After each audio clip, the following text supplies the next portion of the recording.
Olá pessoal, então nessa última parte do conteúdo a gente vai falar sobre dois algoritmos que agora tratam do problema chamado de eleição distribuída. Bom, vou colocar aqui alguns exemplos onde a eleição distribuída pode se aplicar. Bom, você lembra que no algoritmo centralizado de exclusão mútua existe um processo que é o coordenador, né, que é o que recebe a solicitação e faz a distribuição de token. Então esse processo dentro do problema de exclusão mútua precisa ser escolhido de alguma forma, né? Bom, numa situação de um jogo de poker online, por exemplo, um dos computadores ou um dos processos ele tem que assumir aquele papel de responsável por distribuir as cartas, né? No jogo a gente chama de croupier, né? O nome da pessoa responsável por isso. Então, num jogo online ou num jogo multiplayer, né? Algum desses processos precisa assumir esse papel. Bom, em ambas as situações, você percebe que um processo ele precisa assumir esse papel especial, né, diferente dos demais. E assim como essas situações, existem outras em que isso acontece. E, e de forma que para iniciar, por exemplo, um jogo de poker, para iniciar o processo de exclusão mútua, essa escolha precisa ser feita. E de que maneira essa escolha pode ser feita? Será que os próprios processos envolvidos têm condições de escolher um deles para ser o coordenador?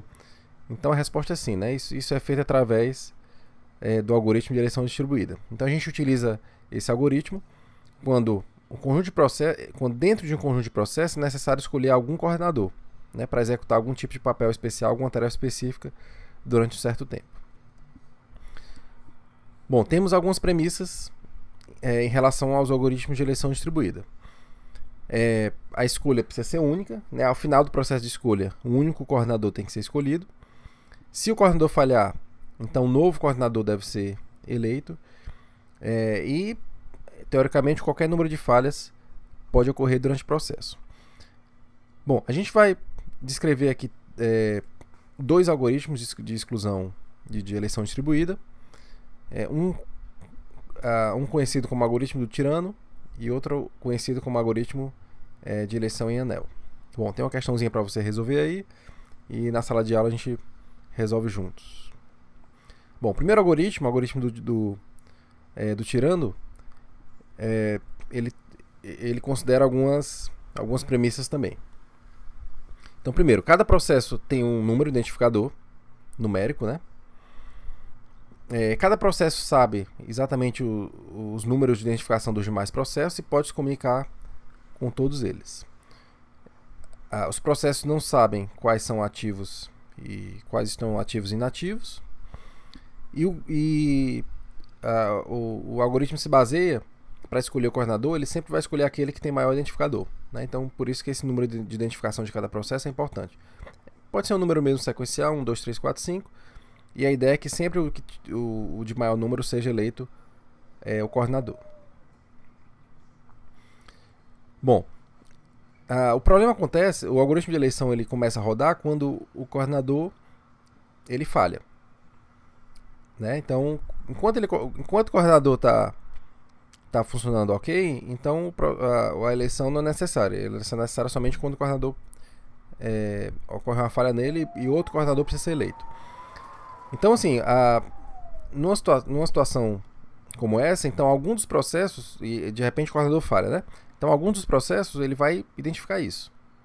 Então, cada processo que identifica, o processo que identifica primeiro que o coordenador falha, ele se candidata, ele convoca novas eleições e ao mesmo tempo se candidata a ser o novo coordenador. Bom, como a ideia do algoritmo é sempre escolher aquele, né, aquele coordenador de maior identificador, então sempre que um processo se candidata a ser o coordenador, ele vai realmente ser o coordenador se os demais identificarem que ele tem o maior identificador. Então, o exemplo que eu coloquei aqui foi o seguinte: imagina que o processo 4 verifica que o 7 é o coordenador, né, originalmente. Aí o 7 falha e o processo 4 é o primeiro que identifica isso, porque ele tenta se comunicar com o 7 por alguma razão e não consegue. Então, ele convoca as novas eleições.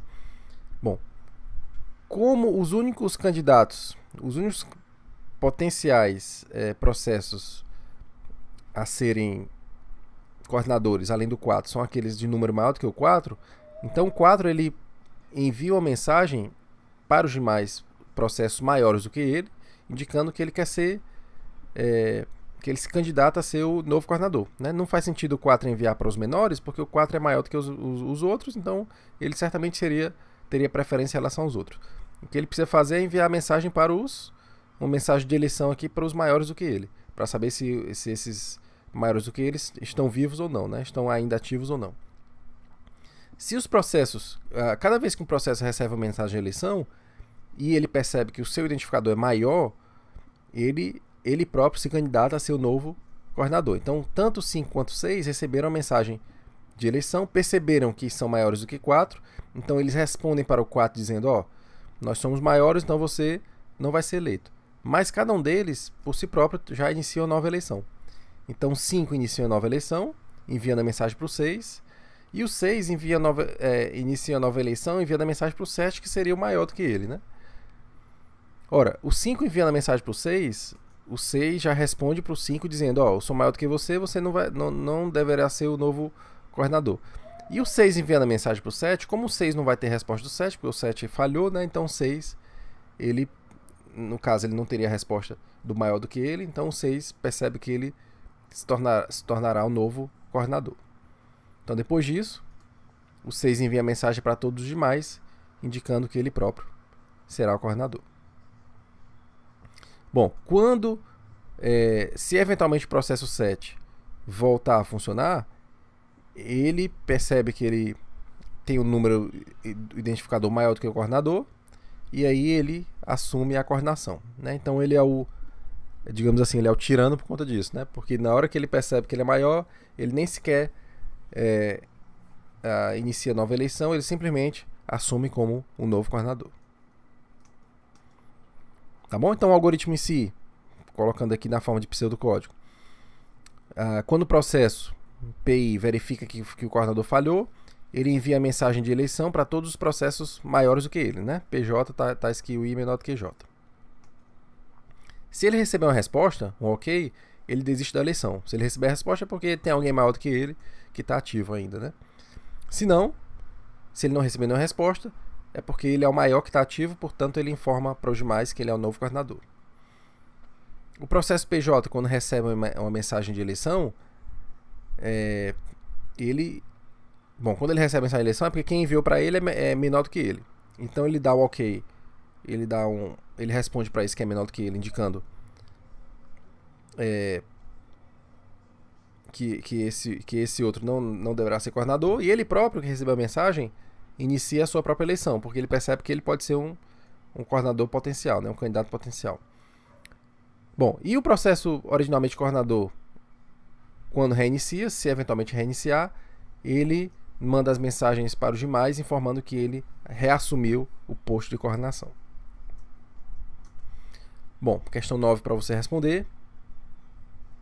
Tá bom? Sobre o algoritmo de eleição distribuída do tirano, marca as alternativas verdadeiras. Você pode escolher mais de uma e na sala de aula a gente discute. Bom, e o segundo algoritmo de eleição distribuída é o algoritmo conhecido como algoritmo de eleição em anel. Então, nesse algoritmo, os processos são organizados como um anel, parecido lá com o algoritmo de exclusão mútua, né, em anel. A diferença é que aqui a questão aqui é que as mensagens são passadas, né, nesse sentido do anel, mas só as mensagens de eleição. Né? Então, o que eu estou considerando aqui é que os processos eles podem se comunicar uns com os outros no seu algoritmo original. Por exemplo, se eles estiverem rodando um jogo online lá do poker, né? E aí, no caso, o 7 aqui é o coordenador, que é o croupier, e o jogo tá acontecendo e todo mundo se comunica com todo mundo sem problema. Quando eventualmente ocorre a necessidade de escolher um novo coordenador, aí sim, as mensagens de eleição passam a rodar dentro do anel. Né? Então o anel ele só serve aqui para rodar as mensagens de eleição. Bom, o objetivo é escolher o coordenador que possui maior identificador. Então essa é aquela premissa original. Bom, então, imagina que algum processo identifica que o coordenador falha. Então, por exemplo, o processo 5 identificou que o 7 falhou. Né? A gente está aí no jogo de poker, por exemplo, e aí o 5 está tentando se comunicar com o croupier e não consegue.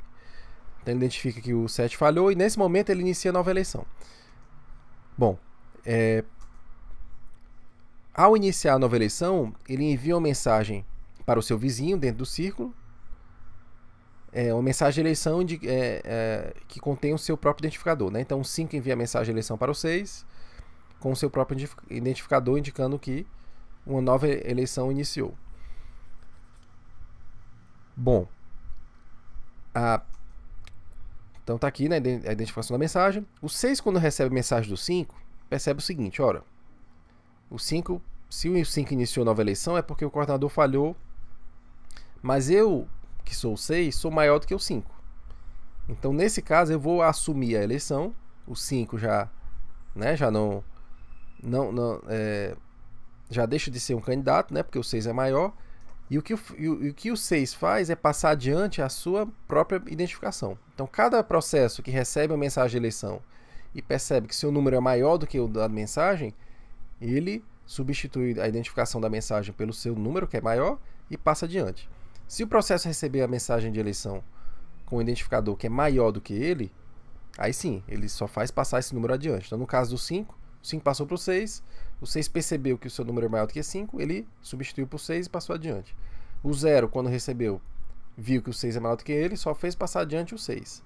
O 1 é a mesma coisa, o 2 é a mesma coisa, o 3 é a mesma coisa, o 4 é a mesma coisa, e o 5, ao receber o 6, vai passar o número, né, o 6 para o 6 de novo, e nesse momento encerra o processo de eleição, porque o 6 acaba de receber o seu próprio número. Né? Então ele percebe que o seu número já deu uma volta no anel.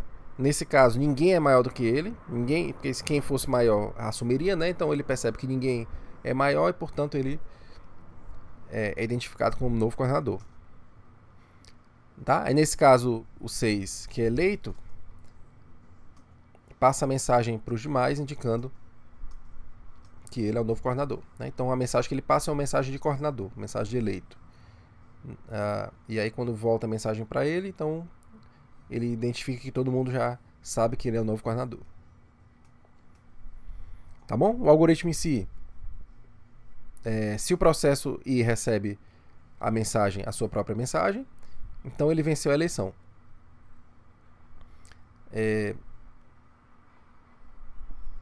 E aí muda o seu status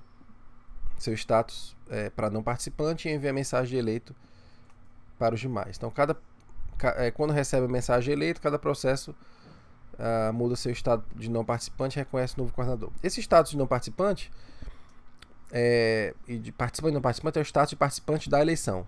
É isso que ele quer dizer. Então, na hora que o processo recebe a mensagem de eleição, ele se torna um participante da eleição. E aí, quando encerra o processo da eleição, ele se torna a ideia é que todos eles se tornem não participantes. Bom, existe uma situação que pode eventualmente dar um problema, que é o seguinte: suponha que os processos 2 e 5 descubram simultaneamente a falha do coordenador, né? E ambos iniciem o processo de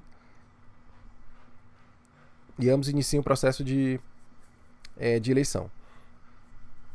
Bom, eventualmente você vai ter mais mensagens rodando aí, né? Mas isso aí não é problema.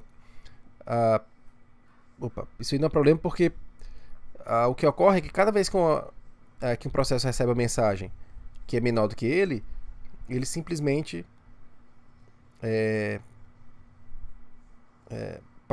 que é menor, ele simplesmente faz a troca, né? Pelo seu número e passa adiante.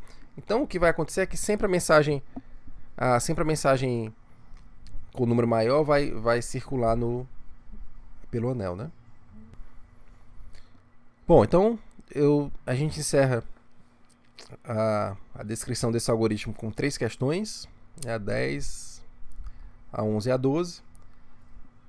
E a gente vai aproveitar para revisar esse algoritmo discutindo essas questões. Tá bom? Então, o conteúdo se encerra aqui. E aí, na próxima aula a gente faz uma revisão geral e resolve essas questões de sala de aula. Tá bom? Então até a próxima aula.